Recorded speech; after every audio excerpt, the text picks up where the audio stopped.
मागील 2 दिवसापासून हिंगोली जिल्ह्यामध्ये जोरदार पद्धतीने परतीचा पाऊस बरसतोय आणि या पावसाचा फटका जिल्ह्यातील प्रमुख पीक असलेल्या सोयाबीनच्या पिकाला मोठ्या प्रमाणात बसतोय। कारण सोयाबीनची काढणीची वेळ आलेली आहे। अनेक शेतामध्ये सोयाबीन कापून टाकलेलं आहे, परंतु 2 दिवसापासून सातत्याने होत असलेल्या पावसाचा फटका या सोयाबीनला बसलेला आहे।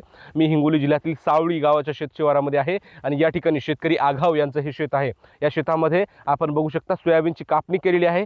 2 दिवसापासून कापून टाकलेल्या सोयाबीनच्या ह्या सुड्या पूर्णपणे पाण्यामध्ये भिजलेल्या आहेत। अक्षरशः पूर्णपणे सोयाबीन पाण्यामध्ये भिजलेला आहे। आपण बघू शकता या ठिकाणी सोयाबीनला अगदी मोड आलेले आहेत। एवढं जे पाणी आहे तो हिंगोली जिल्ह्यामध्ये होतोय आणि हे संपूर्ण या शिवारातील सोयाबीनची ही अवस्था आहे। मोठ्या प्रमाणात पाऊस बरसतोय, त्यामुळे शेतकऱ्याच्या हातातोंडाशी आलेले सोयाबीनचं पीक पूर्णपणे पाण्यामध्ये नुकसान झालेलं आहे।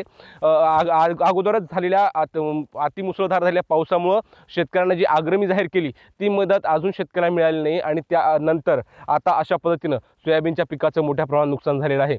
माझ्या शेतामध्ये जवळपास 3 ते 4 दिवस झाले सोयाबीन काढून टाकलेले आहे।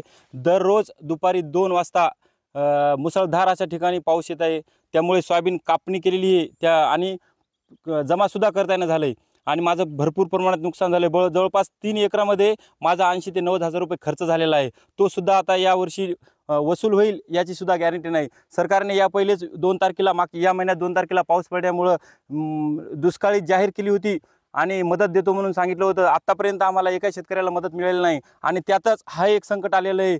त्यामुळं आम्ही जीवन जगाव कसं हा आमच्या पुढे एक प्रश्न निर्माण झालेला आहे। सोयाबीन कधी कापून टाकले? सोयाबीन आता 3 दिवस झालेले कापून टाकलेले, अजून काय जमा करता येणं झालं। जमा करायच्या टायमाला पाऊस येत आहे। सकाळी 12 वाजेपर्यंत तर वातावरण ढगाळ राहिल्यामुळं जमा करता येणं झालं आणि 2च्या नंतर दुपारी परत पाऊस यायला आहे, त्यामुळं सोयाबीन काय जमा करता येणं झालं। खूप प्रमाणात सोयाबीनला मोड आलेला आहे, त्यामुळे सोयाबीन जमा करता येणं झालंय। जमा केल्यावर परत सोयाबीन खराब होतंय आणि मार्केटला भाव काय येतंय याची सुद्धा गॅरंटी लागणं झाली। हिंगोली जिल्ह्यामध्ये काढणी सुरू असलेल्या बहुतांश सोयाबीनची हीच अवस्था आहे।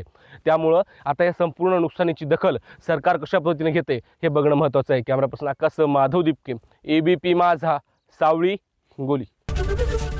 एबीपी माझा, उघडा डोळे बघा नीट।